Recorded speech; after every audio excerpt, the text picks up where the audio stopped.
This is the bobbin that it takes. It's called a wishbone bobbin.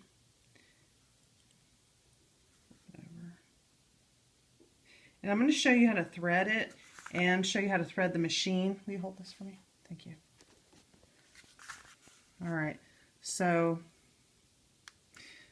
first you put your bobbin in. I don't think it matters what direction the thread is going. It needs to hook over here first. You pull it towards there, then you pull it down into what looks like almost the front of it, pull it back towards you a little bit, and then pull it straight up. And you'll feel it kind of snap into place so that it's coming out the top of the wishbone. Okay, so that is how you thread that. Machine, you take your thread, it goes through this one first. Mine is loose. All right, goes through that one first, goes through this one second, goes down, and then it goes through the tensioner. I usually put my finger on this, you pull it down underneath. Then there's a spring. I don't know if you can see the spring or not. Can you get a good, can you see that spring? Okay, so you pull the spring up until the thread goes and it kind of clicks into place underneath a little groove there, okay? All right, so once it clicks back under the groove, then you can take and thread it through the eye hole of your take-up lever. And you can kind of see how that is maneuvering. All right, then down and through the thread guide on the needle arm. My plate's all loose because I'm about to take it all apart, but through the thread guide of the needle arm and then through the needle. Okay, so I wanted to do that first because now I'm going to take all that apart and I wouldn't be able to put it together fast enough for this video. Okay, so now that that's done, oh, I also want to show you this plate. I know one of our members has a plate that's missing and it doesn't have a number on it, but I do have the measurements for you. I did it in millimeters just because I find millimeters are easier to work with, and I got this awesome little digital caliper from Harbor Freight for like $8, and it does inches and millimeters. So I measured it, and from this edge to this edge is 88.2 millimeters. From the smallest point on this lip to the other smallest point on this lip is almost exactly 70 millimeters. This edge from this corner down to the bottommost corner is 74.5 millimeters. So that should help you find it. And if you don't like millimeters, you can do the math and convert it. It's 2.54 centimeters per inch. Okay, so that part is done. Now, to take off the faceplate, this was on here. And when you take the faceplate off, mine usually just falls right off. So there's a screw up here, and there's a screw down inside. Can you get over here? I can't see. That's good. Just hold still. Okay, good. All right, there's a screw right there. So you take both of those out.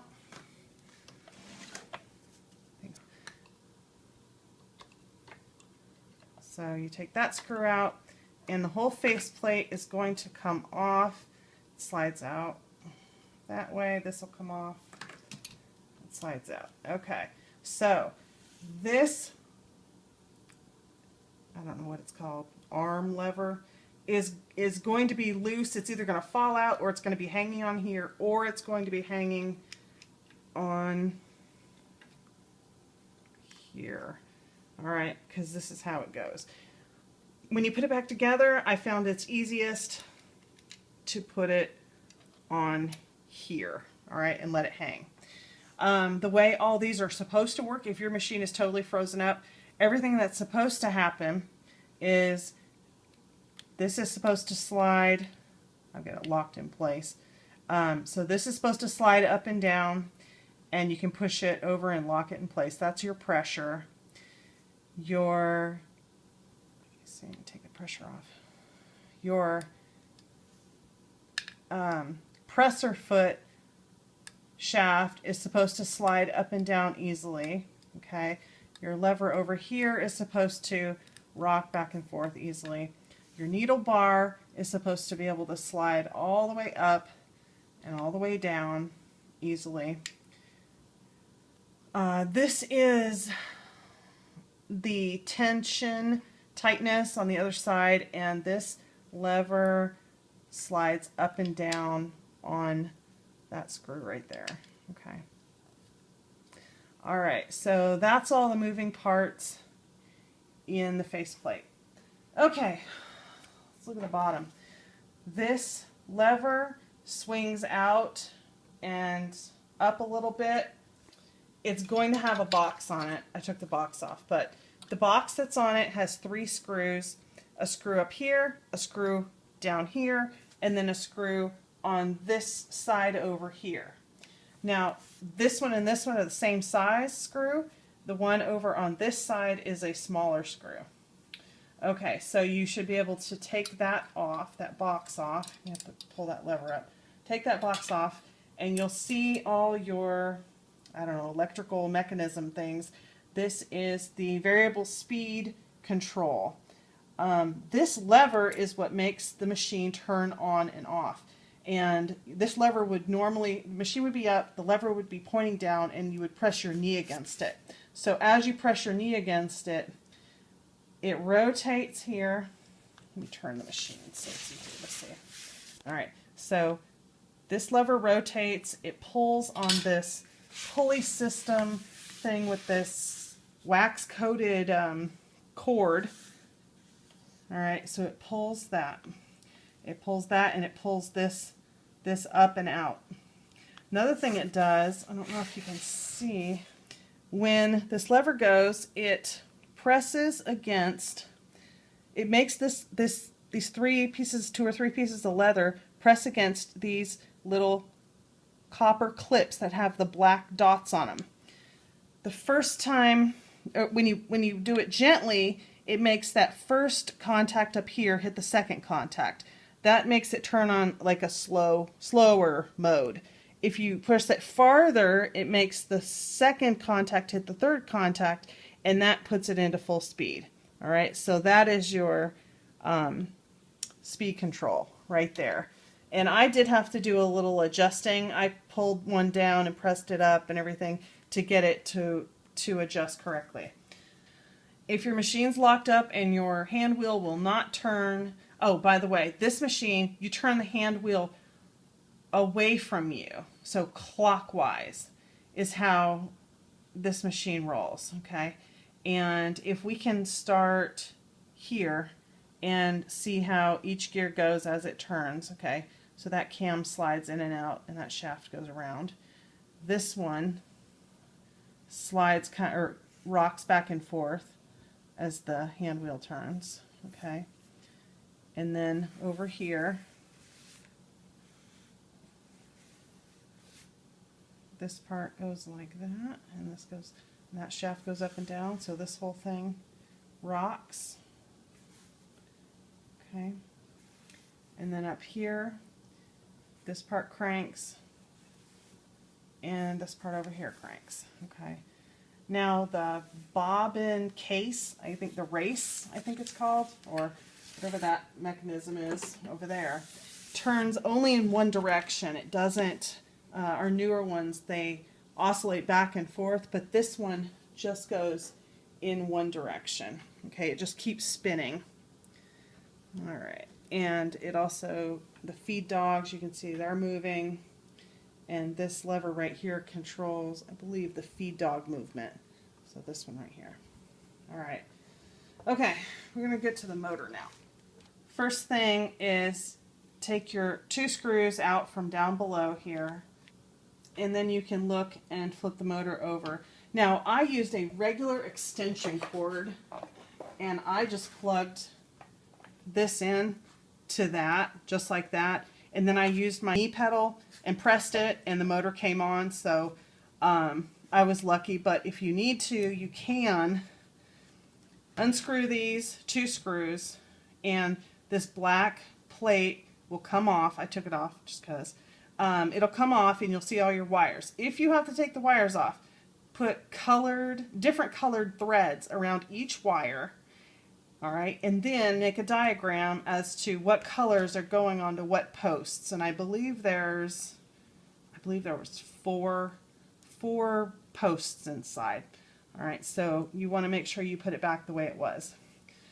Okay, this motor, I had to replace the pulley. It's called a friction pulley, and I got mine from so-classic.com, and it was $3 for one of them. I went ahead and got two just because I will probably send it with the machine when I sell it. This was the original one, and it's worn and flat on several sides. So these are the new ones.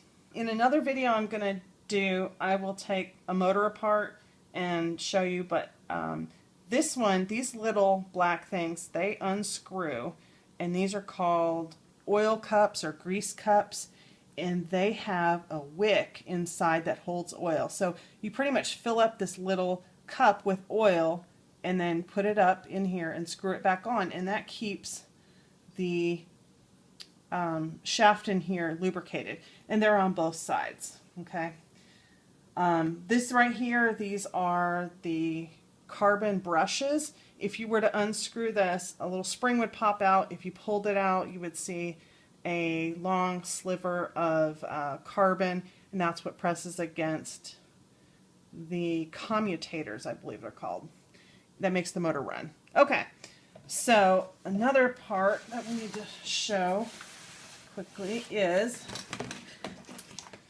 the hand wheel. It took me a while to get the hand wheel off, and tonight it locked up again and took me a minute. So you take out the screw that is right here. There's a screw. So you take that out, and then you have to hold this and you unscrew it, and you keep turning counterclockwise until it comes off. And tonight I had to keep unscrewing it for quite a while before it finally came off. So once you get it off, inside there is another wick for oil. This wick keeps everything inside here lubricated. It has a hole right here so that you can drop oil in and it gets on the wick and it lubricates inside there. If you want, you can take the wick out, take this little plate that has the ball bearings, and if you turn it to the side, you'll notice that there's more ball on this forward outside part than there is on the inside part. There's just a small amount of ball on the inside part. All right, so when you put it back, make sure that the most of the ball is on the outside. All right, and then there is this piece, which is, I believe, the clutch to engage and disengage the hand wheel. All right, so you take that part out, and then this will slide off. Okay, if you're having a hard time pulling this off, it might be because your motor is engaged, because I did that for a minute. When this wheel presses up against it, it doesn't want to move. So you may have to tilt your motor back in order to pull your wheel off. All right, so once you get your hand wheel off, then you can see inside, and you have to get a flashlight and everything, but these little holes on top of the machine, they are all so that you can put your oil spout in there and oil and drip down on it. And I believe, if I'm not mistaken, this is also another oil hole so that you can put oil down on one of the gears inside there. All right, another part is the bobbin winder.